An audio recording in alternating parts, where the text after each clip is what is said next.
I've been here for a few days, and it seems that a lot of things are different. And if you're like, different compared to what? Different compared to other parts of China. Let me not speak too loudly because there are people who will understand me. I'll get into that in a second.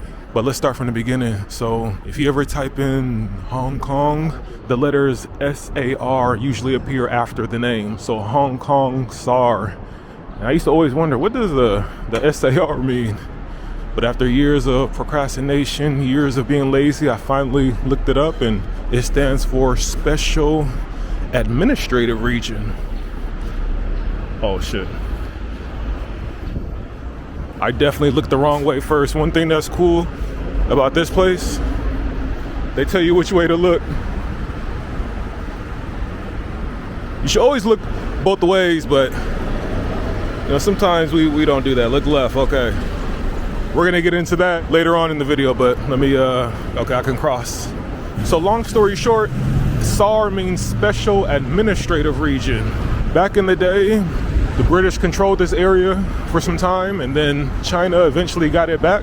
The terms of agreement was basically, look, keep Hong Kong the way it is politically and their government systems. That's why you may hear the term one country, two systems. This is still China, but they operate differently.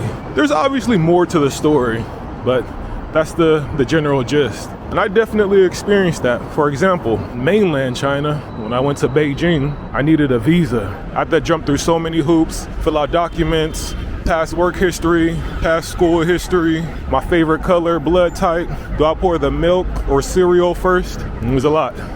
Coming here to Hong Kong, it was the complete opposite. Basically, when I showed up to immigration, I handed the officer my passport, and he looked at it, stared at the screen for a little bit,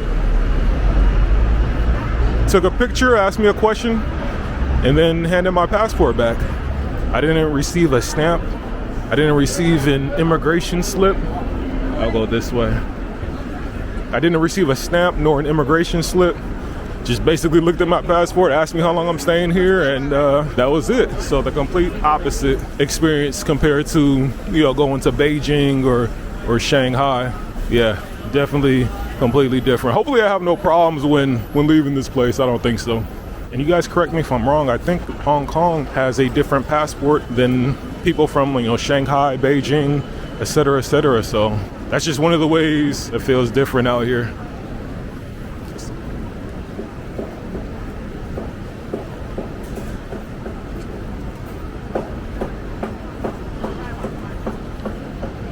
Another thing is, if you're watching from mainland China, which you shouldn't be, you should not be watching YouTube. That's actually against the law, if I'm not mistaken. So shame on you guys.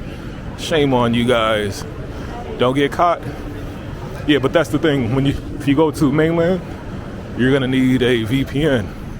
And for the record, not just any VPN. Some of those free ones don't work. Don't ask me how I know. You might have to buy an expensive special VPN, because they have two great walls, the physical one and also the electronic one. What's another word? I messed that up. I messed that up. Basically the physical one and the virtual one, the Great Firewall of China. I think that's the name. Don't quote me on that. So a regular VPN is not going to work, unfortunately. I think I can cross. Yeah, it's not going to work. Let me, like I said, people are going to understand me. Give me a second. Okay, let me walk around everyone. Oh. But here in Hong Kong, in this part of China, a VPN is not needed. Oh. Hold on, guys, it's pretty tight. Okay, we're good. Yeah, VPN is not needed, so the social media sites, American social media sites, all work here for the most part, at least in my experience. On the other side of China, across the water, not the case. Guys, give me 1 second. Let me head to a different side of town. Keep in mind, in one of my videos, I showed some of the older buildings, very old buildings, Chongqing mansions, the monster building. They're again pretty old and a little dilapidated, but make no mistake, this place has money. Okay, don't let these old buildings fool you. Hong Kong has money. Yeah, I like these signs that tell you which way to look. Since we're speaking on that topic, in mainland China, they drive, well, let me start with Hong Kong. Here they drive, well, I'll let you guys look. Let me know which side. Do they drive on the right side or the wrong side? You guys let me know from what you see.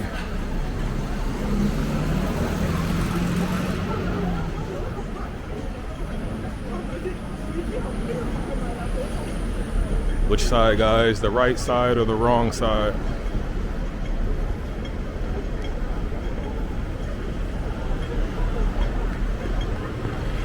If you guys couldn't guess it, they drive on the wrong side of the road here. They drive on the left, basically.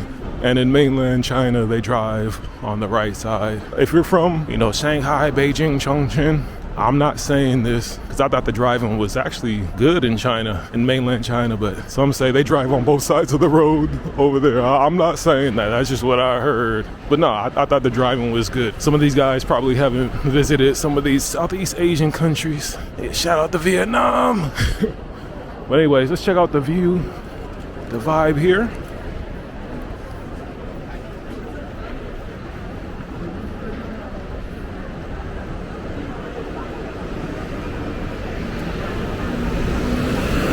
I think I'm gonna take the bridge. I'm gonna see you guys at the next destination. Man, the wind was blowing. Now it's not. Just a second ago it was blowing. You would have been able to see both of the flags. Obviously the one on the right is the China flag. You see it's a little higher, and the one on the left is the Hong Kong flag. I promise you guys, it was just blowing. I want to show you all that, but it's okay.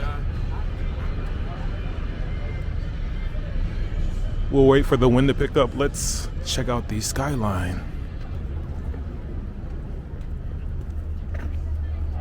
The view will be a lot better at night, obviously.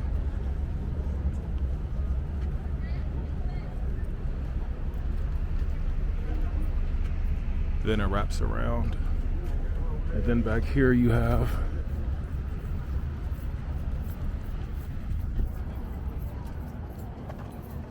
views on the buildings on this side as well. The wind is blowing a lot harder on this side. Show you guys what the flags look like if you're too lazy to look them up. Both have the red background. Hong Kong has looked like a flower petal. Honestly don't know what that means. And the one on the right, the flag with the stars. I think the larger star in the middle, I think that represents the Communist Party. You guys let me know. It's the accents, but the wording is basically equal. The wording is we use the same wording, but pronounced is different accents. Oh, you understand this? Same wording but different accents. Yeah. Oh, okay. Yeah. So I find it difficult to answer your question. Oh no, I understand. So you can pronounce this in Mandarin or Cantonese. Yes, exactly. Okay. Okay. Doje, thank you. Where you come from? USA. Oh yeah. Yeah. Oh, do you speak Cantonese? I am speaking Cantonese. Do you speak Mandarin? My Mandarin is very bad. 我的普通话很差 Cantonese. He gonna speak Cantonese, guys. Yeah. Okay, can you speak? Hi, nice to meet you. I'm speaking Cantonese. 我講緊廣東話. Welcome to Hong Kong. 歡迎你嚟香港. Welcome to Hong Kong. And then one more in Mandarin. Can you say something in Mandarin? Oh, too bad. I don't want to take my poor Mandarin. It's okay. Welcome. All right, Doje. Okay, so if you guys picked that up, we're gonna speak more about it later, but The script is okay. I kind of forgot. Basically, the script can be spoken. This script right here can be spoken in either Mandarin or Cantonese. Because I was asking him, is this Cantonese or Mandarin? I kind of got into it. Well, we'll just get into it right now. So if you go to mainland China, you know, Shanghai, Beijing, Chongqing, basically most parts of that area, the majority language, right, because they have many languages there, but the majority language is going to be Mandarin. That's what you're going to hear the most. Out here, though, it's different. It's Cantonese. They have Cantonese in mainland China, mainly in the south, I believe, in Guangzhou. They're trying to take a picture. Oh, they're trying to take a picture in Guangzhou. Let me get out their way. Okay. So again, out here is going to be mainly Cantonese.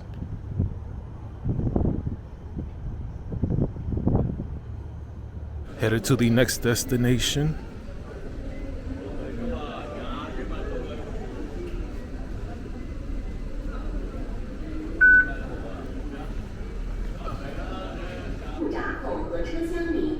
Oh, this is a huge surprise. Normally these stations are busier. Here comes the subway train. I'll see you guys on the other side. I will say, I believe when they say Hong Kong has one of the highest living life. I forgot how it's worded. The city has some of the highest life expectancies, lifespans in the world. Yeah, there's a lot of seasoned citizens of the community out here in Hong Kong. Shout out to them. A lot of experience and wisdom. I will say that does make walking on the street sometimes a little bit more difficult because they don't move like they used to, which is expected. I get it. We're going to go try a local staple.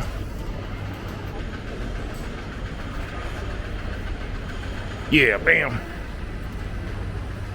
We're gonna talk more about it in a second, guys. Oh, I love this atmosphere. Mom and pop shop. Damn. Wonton noodles right here, guys. We got dumplings, some other stuff. Noodles at the bottom. Yeah, I love thin noodles. I hate the thick ones, the flat noodles. And then obviously the condiments are on the side. So the soup usually comes, I'm not gonna say plain, but basic. And then you can add your different condiments. For me, I keep it simple. I just grab random stuff and throw it in there. But I know what this is. Yeah, some of this. Before traveling, I did not like spicy foods. Now I love it. Shout out to Thailand and Malaysia. That might be too much. Let me relax. And then we got some of this. I don't know what this is. Throw that in there. They have soy sauce. This one has a red top. I don't know what this is. This is this is probably like vinegar or fish sauce. Just throw that in there. Chopsticks. Let me mix this up. You're supposed to try the broth first before adding in the sauces. I forgot.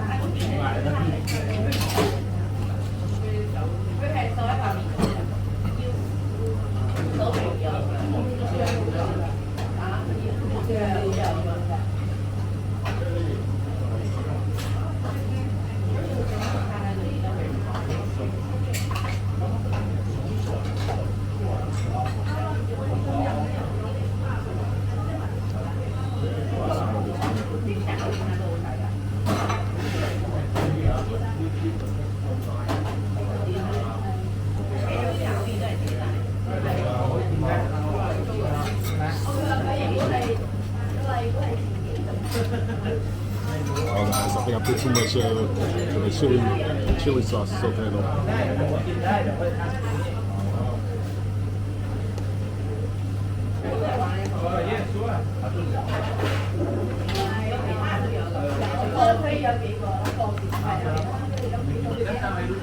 Oh guys, this is good stuff right here. Huge bowl as well. And remember, when you're done eating, I learned that you always put the chopsticks flat on top of the bowl like that. You don't have them poking inside like this. It's supposed to be bad luck, disrespectful. Yeah, there we go right there. Let me destroy this whole meal. Oh man, guys, it was cold outside, but now look. Oh man. Butts destroyed. And normally when you're running out of soup, they'll bring you extra soup. Just got out, and let me say that was probably one of the largest bowls of soup I've ever had. Yeah, that was a lot. If you notice, a couple of things you should have noticed. One, I did not get a drink. Well, all right, you didn't see a drink on the table. There's a reason for that. I only have so much cash on me. That place was cash only. And that's one of the surprising things about here compared to mainland China. For example, if you go to mainland China and you ask someone, hey, where do I get cash? Or can I pay with cash? They're gonna look at you crazy and say, what is this? What is this word that you speak of, cash? What is this? Reason why is because there, I wanna say, don't quote me on this, but like 90+% of payments are digital payments. For example, when I went, I had to download a digital payment app called Alipay. They have multiple, but I think Alipay is one of the largest. And because my bank cards wouldn't work, I had to apply for a Chinese tourist bank card and then link my American card to that tourist card. It sounds confusing. I'm kind of confusing myself, but basically, moral of the story is digital payments are the way of life in mainland China. You can use cash. Just keep in mind the person might not have any change. They might look at you crazy, but you can use cash. Compared to here, yes, the public transportation systems accept Apple Pay, Visa cards. You guys saw when I took the metro, I was able to use my Apple Pay, my bank cards on my phone. However, in many of the restaurants that at least I've been to, it's pretty much been cash only. Cash only. And I don't have as much cash on me, which was surprising. I thought everywhere would be, I thought the main mode of payments would be digital, but it seems like that's not the case. I'm not saying you can't use credit cards anywhere. Of course you can. Look at all this. Hong Kong is one of the, I think, banking centers of the world. So of course you can use, bank cards, digital payments. But I was just surprised that cash is a lot more common here than I originally thought. A lot more common. And I don't have that much cash on me, so that's why I only ordered food. I didn't get a drink. I have to get one right now. So to sum things up, mainland China, mainly digital payments. If you have American cards, they're probably not going to work. At least it didn't work for me. Here in Hong Kong, you may need cash a little bit more. However, your cards will work. Again, it's a little different out here. And there is something I forgot to mention when it comes to the language. When I first arrived, I was mixing the two, Mandarin, which you hear mainly in mainland China, and in Cantonese, which is predominantly here. Hello in Mandarin is ni hao, ni hao. Hello here is lei ho ma, something like that. And then thank you in Mandarin is shishini. Damn, I should run for this light. Damn, it's too late. Yeah, here they also, even though it's a red light, it's about 60-40. Most people wait for the red light. For the green light, even if no cars are coming. Like that. And then some people just cross whenever it's clear. But yeah, in Mandarin, thank you is shishini, and then in Cantonese, it's doje. Doje. And guys, don't hate. I know my Chinese is perfect. Don't hate.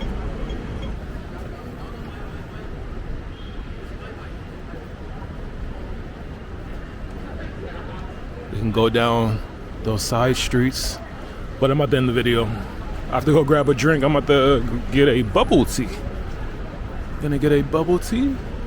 So I appreciate you guys watching. This was just a video talking about how man, it's been pretty different here compared to the other side of China. Not Thailand, other side of China.